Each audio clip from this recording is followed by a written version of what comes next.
Most of the players very similar in terms of their skills. It's what goes on in the mind.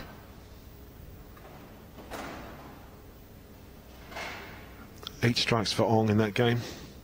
One open frame. Barrett can up that with the double in the 10th.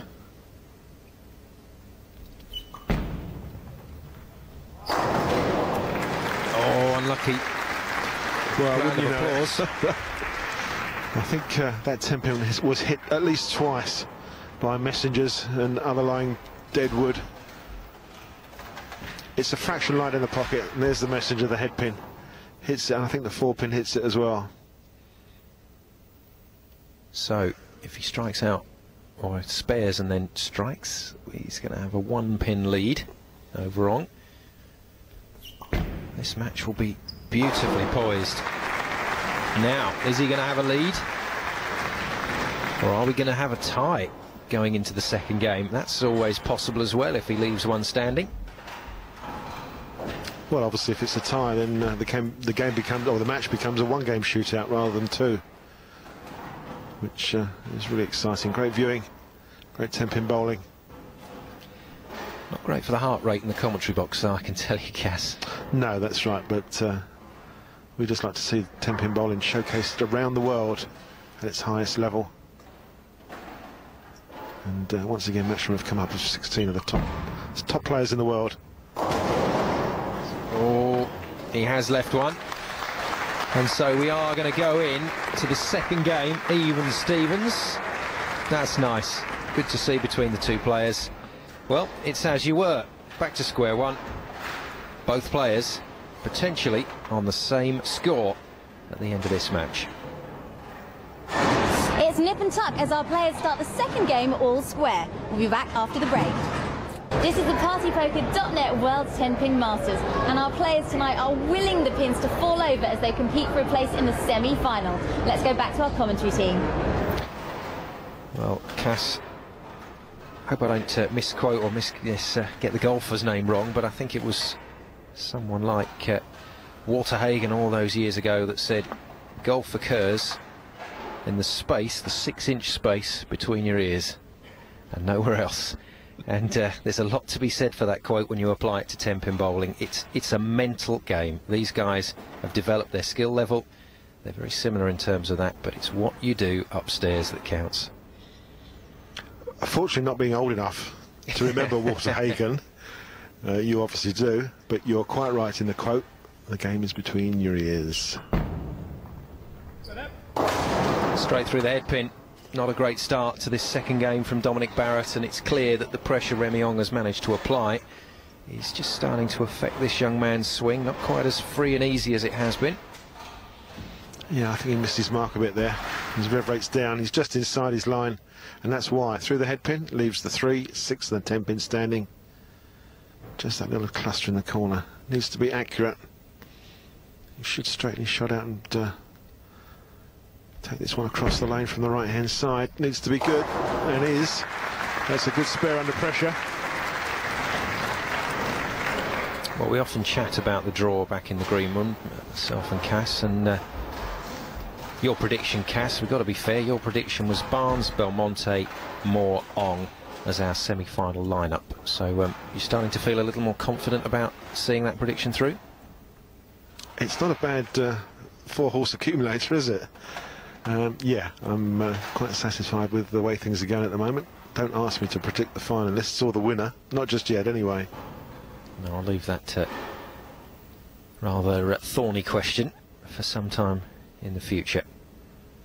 Remy Ong meant to see if he can start well and continue to build this raft of pressure that he's managed to develop in the last 10 minutes or so. Well, he liked it. And the crowd like it. They're a sporting bunch here in Barnsley. They desperately want Dominic Barrett to go through, but more than happy to applaud greatness when they see it. Absolutely, yeah. One of the best bowlers in the world is Remy Ong, and he called that shot as the ball came off his hand. Well happy with it. Made the pocket, carried all 10. Just a single strike in the first frame. Rem's going to Remy's going to relax for a little while, just keep his eyes shut. Dominic needs to get back in the pocket and carry 10. Oh dear. Well, he's back in the pocket, but he can only carry 9. Even the messenger wouldn't help him out. That 10-pin stood solid as a rock. Well, the camera foreshortens the angle, so it looks as if the messenger's a bit closer than it actually is. There's a bit of space between that and the 10-pin. But definitely not the strike that we were looking for, and I just feel Barrett's pre-shot routine has just speeded up a touch. He's actually under a bit of pressure. Well, he's starting to turn the screw and make his move. As I say, it was dead level after the first 10 frames. It's a one-game shootout. Ong struck first. Barrett couldn't repeat that. And so it's going to be Ong to look for the first double. Take that window of opportunity. 2 spares for Barrett to open up, and looking for a bit of help from the crowd. There's certainly enough world-class coaches in the crowd. It's not just the players that are of the highest quality at this tournament. Yeah, we don't mind a bit of eye contact with any of their coaches, but certainly no professional words of advice coming from the crowd. Not at this level. No, they won't be exchanged, will they? All they'll get is the odd smile of encouragement. Ong trying to work the strike, and he's got a double. Looking very good now for the lefty. Yeah, Alex Liu looking on. Asia's other top left-hander. Beaten by Paul Moore in the last round. Ong down on his knees, and that ball's right in the 1-2 pocket. Carries all 10 pins. An early double. Doesn't seem to be bothered by any changes in line. He's stayed pretty much where he is. Yeah, that's been very noticeable, hasn't it? But that's going to change if he gets through to the semi-finals, because we saw Liu and Moore have to make all sorts of changes the last time we saw 2 left-handers out there, and I'm afraid Dominic Barrett's game is crumbling around his ears. Yes, a high hooking ball that's wide of his target. It's made the head pin, but only just. And we've seen this so many times. That's the 2-8-10 split. Ball that just makes the head pin. And this is a really tricky spare, and the odds are it's going to be an open frame. Just the 2, and there it is. It's an open frame in frame number 3 for Barrett, and you can bet your life that Ong is now going to jump all over him and hit the first turkey.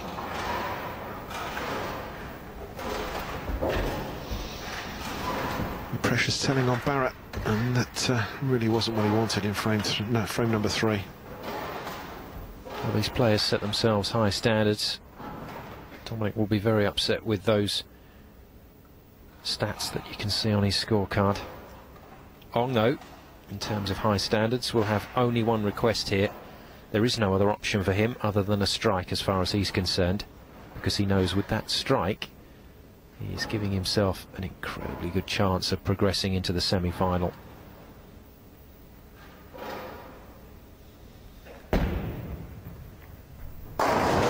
Got it. And the difference in the 2 scores moving towards the 50-pin mark. Now that's going to be a real concern for the home fans here and for Dominic Barrett. Absolutely. How quickly the difference between the scores opens up. 2 spares and an open frame against Remy Ong's turkey, 3 strikes in a row. And already it's 45 pins with only 7 frames to go. Barrett really under pressure now. Needs to make a move. Well, it didn't experiment that much, but right back in the pocket again, looking for the 10, and didn't get the carry on that 10 pin in the corner. The 10 pin god's not smiling on me on that frame, just when he needed it. Well, a few players have had problems with getting the carry. All sorts of reasons for that. And for the viewers that may be not quite as familiar with 10-pin bowling terms, the carry, Cass, is? It's actually knocking down all 10 pins. I mean, it's all very well blasting the pocket and only making 9 pins, as Dominic did just there. You have to get that very high percentage carry on those corner pins, and we call that the carry. Win the carry contest, you'll carry all 10 pins and win your match. It's the percentage of single pins that you need to trip out. The higher that percentage, the more strikes you're going to get. So Ong, he is winning the carry contest at the moment and has had to make relatively few adjustments on the left-hand side of the lane. Yeah, the lane conditions seems to be holding up very well so far. Nice work. Nice work if you can get it. Yeah, I wonder if he has made just a touch of a move to the right. No, we're hearing from Andy Penny, our stats man, that everything is exactly the same from Remy at the moment. So he's locked in to this lane. And as far as he's concerned, he's seen no reason at all to change what he's doing. Yeah, 4 perfect strikes. There's the line he's shooting, in between arrows 2 and 3. And Dominic back with a strike. Well, is it too late? He needs to make a big charge now. He's running out of frames. We're halfway through the second game.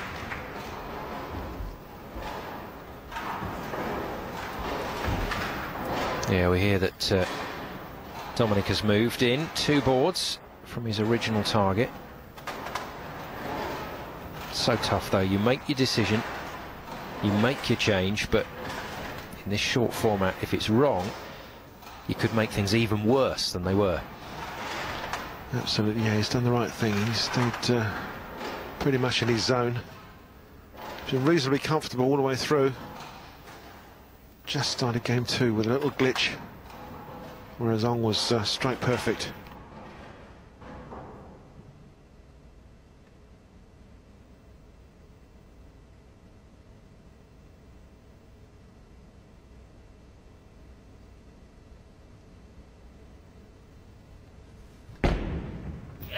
Down on one knee. Oh, it's a 5-bagger. Dear oh Lord. Well, he's starting to show out a bit, isn't he, for the crowd now, Ong? Well, he's full of confidence, and as you say, yeah, showboating maybe, playing to the crowd, yes. Enjoying himself, yes. Perfect through 5, yes. What more can we say? There's the boxes, tick them all. Back here, a change of fortunes in frame 6. Barrett striking out. But Ong going spare.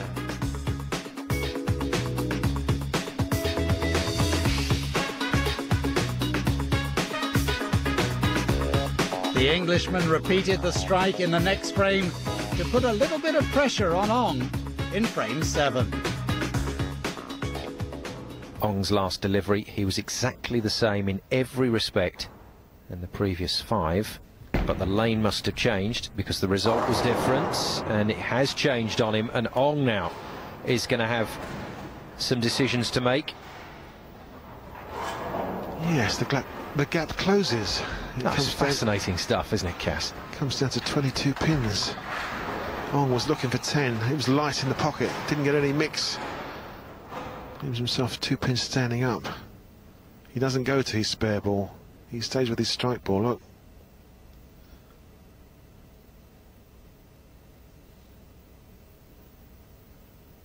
It's the 3 and the 9 pin sleeper. Not quite so difficult for the left-hander. He's going to give it some room, hook it from the left-hand side of the lane. Must cover that pin at the back. Sweet as you like. And he does it very nicely indeed. That's a great spare to make under some serious pressure, and the crowd appreciate it. So Ong has now let his opponent back into the game after so much sterling work, but it's not totally Ong's fault. He's trying to read that lane situation. There's that small adjustment that he has made. Yeah, just a fraction different. Probably no more than an inch and a pinch between those last few shots. Dominic now needs to dominate. Needs 10. Oh, fantastic. What a way to respond. 4-bagger for Dominic Barrett, and now this is getting very close indeed. Absolutely, yeah, this is great. Great for television, great for the fans in the audience here, and well, Dominic's really looking good. UK's #1 bowler for the last 2 years, starting to enjoy himself. We're getting very close to the finishing line, and it's Dominic that's on a roll. This next ball is huge for Remy Ong in the context of this match, in the context of this tournament. The decision that he makes now is going to have a major implication on the rest of this game. So what's he going to do? Is he going to just shuffle it? Needs a strike to keep this 22-pin gap between them with 2 frames to go. So it's almost a must-strike situation. Got it. Touch lucky, but he'll take it. Gets a nice little trip on that 6-pin from behind. But it counts as 10. That's all he's looking for. He's not going to worry how he's got it. Big ball there. As you see, that 6-pin's just tripped from behind. That is a big, big strike in frame 8. And I can confirm Ong moved in just a touch. So the change and the decision to change, both correct. And then he was rewarded with the strike. That's how things will end if they strike out from here. At the moment, just those 22 pins, the difference. But Dominic Barrett can keep applying the pressure here, going for a 5-bagger. Oh, through the head pin. Just hooked on him. Just right up a little bit too high. Just jumped off his hand a bit quick, I think. Lots of rotation. Fantastic reaction the back end. I think that's just inside his mark there. See, it's high on the head pin. There's the 4-9 split, and the 9-pin's gone. So he's pretty fortunate, really, just to have that single pin standing. So he was offline from the start, Cass, and you're saying as soon as that then started to hook, he was dead in the water. Jumped a bit too early on him in the match yet. Previous winner we can see there, Nikki Harvey, centre screen with Zara Glover. Just making comment, they're obviously supporting Dominic. Fellow English international teammates. Absolutely, and those 2 ladies will be looking for the Ladies World Championships in August this year. Off to Mexico, looking for some gold medals.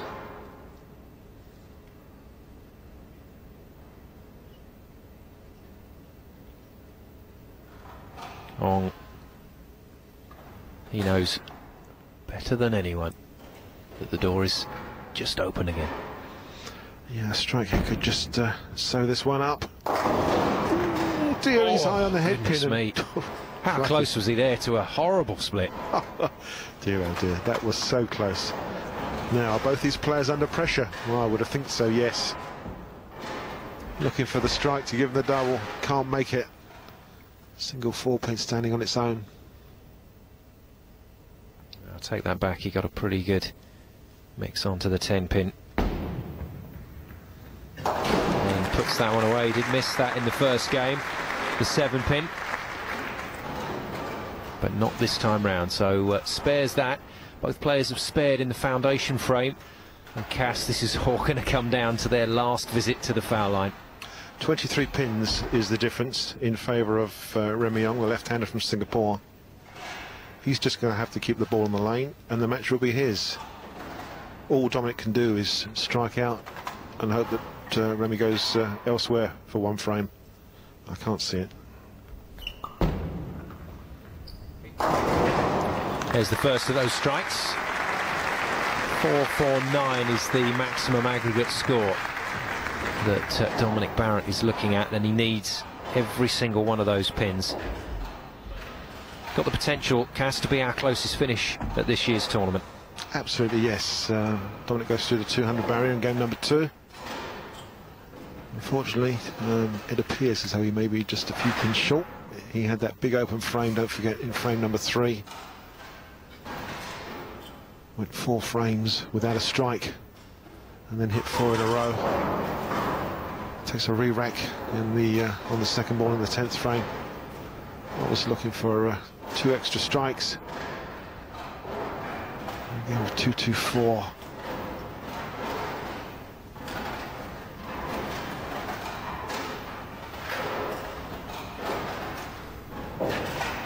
There we see the pin spotter dropping those 10 brand new twister pins on spot. Possibly the last 2 shots of this year's tournament for the young man from England. Well, if it is to be the last 2 shots, this is not a bad way to go out. He does need this last strike though. Yeah, finishing in some style. Just showing the calibre of bowler that he is, what he's made of. He's performed pretty well this year. Second year at the event. And has made the quarter-finals.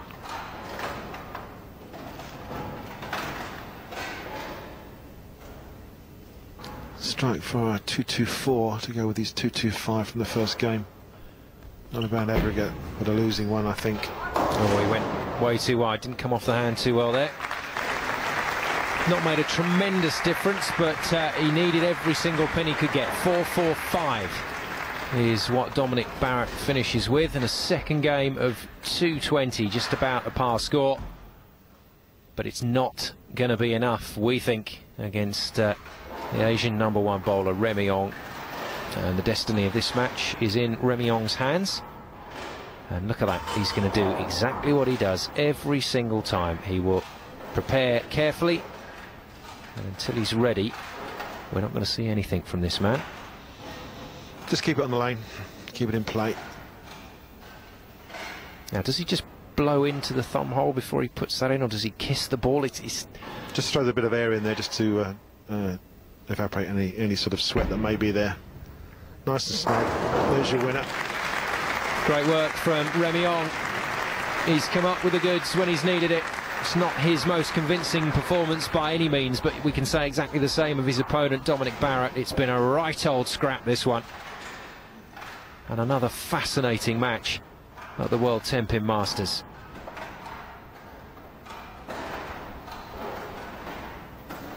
Off the sheet for 472. It's not a bad aggregate. It's done enough. It sees him through to the semi-finals. Well,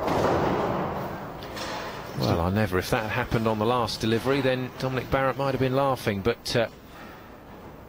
dear me, 462 his maximum will plummet to now if he can clear this up. But it's immaterial, because this man Remy Ong is through. So out comes the football for the last time in this match.